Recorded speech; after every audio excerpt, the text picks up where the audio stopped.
Welcome to the League of Legends patch preview. In this video, we'll be covering some of the major changes coming into the next patch for League of Legends. Scarner is getting a huge suite of buffs in the next patch. What problems are we fixing here?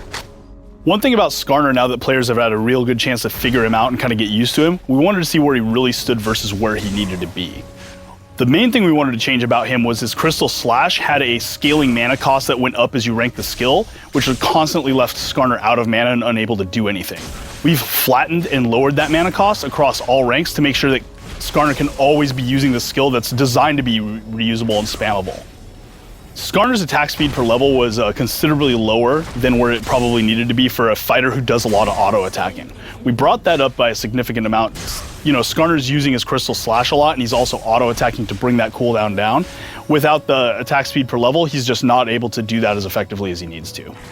Finally, we've increased the duration of Scarner's ultimate Impale to better reflect its ultimate kind of nature. It is a hard CC, it does drag people around, but it didn't quite have that this is my big skill, this is my marquee moment feeling, and I think that's what Scarner players expect. So we've increased that by a little bit. We'll see where it stands after this, and we'll be evaluating from here. Almost all of hextech gunblade stats are getting hit in the next patch. What are the goals of this nerf? We ran some math on hextech gunblade, and the stats that you get for the amount of gold are frankly pretty insane. We took a look at that.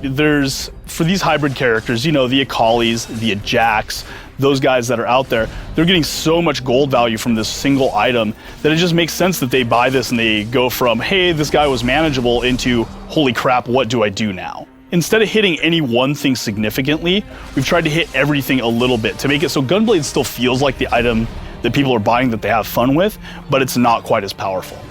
The other thing we did is really Dominion focused. We've made the spell vamp on hextech gunblade unique.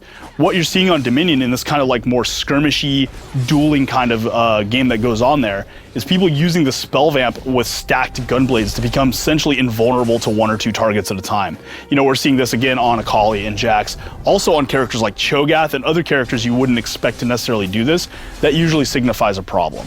That change will give it the nerfs it needs on Dominion without us needing to affect it more on Summoner's Rift. Corki's Gatling gun is getting somewhat remade. Instead of hitting for a percent of his total damage and having the number of hits scale with level, we're normalizing it. It lasts 4 seconds at all levels, has an actual base damage, and now scales off of bonus damage instead of base damage. What are the goals here?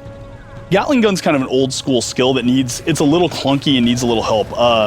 It has what we like to call a bad best case, worst case scenario, which means some cases, Corki's Gatling gun is just tearing through people, doing tons of damage, shredding armor, doing all this stuff, and at other times you tap a guy with it once and it doesn't do anything.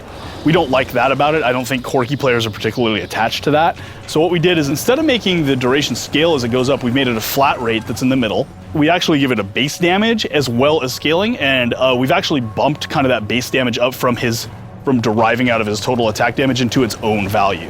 What this does is not only gives it a buff in the now, but also allows us to tune additional knobs and make adjustments to both of these things when balancing Corki, so that we can make sure Gatling gun stays a viable and not overpowered skill in the future. We have a number of changes coming in for Dominion, from game mechanics to personal score. What can players expect in the coming update?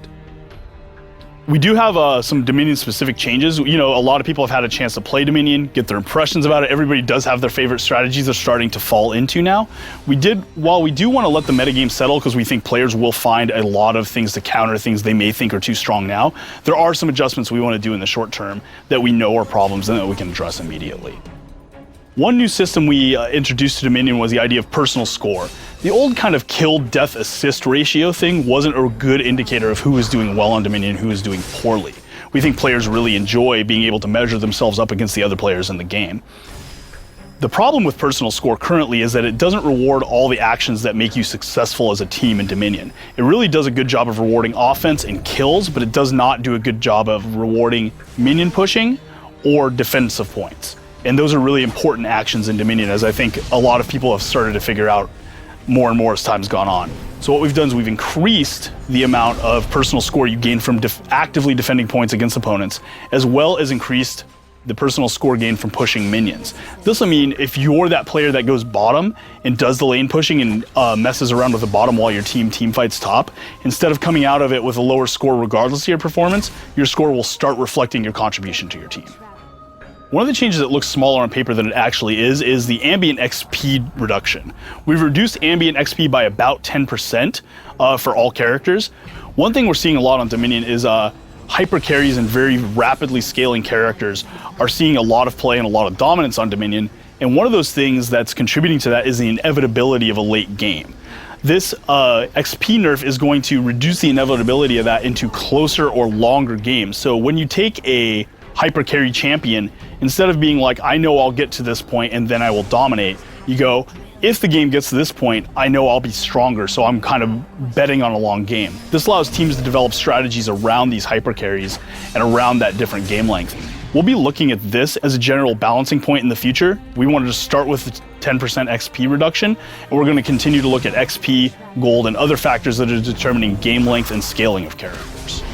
One mechanic in Dominion is that when you kill enemies, you reduce the enemy's Nexus health. This works up until the enemy's Nexus health is 125 or lower, in which kills stop counting against it.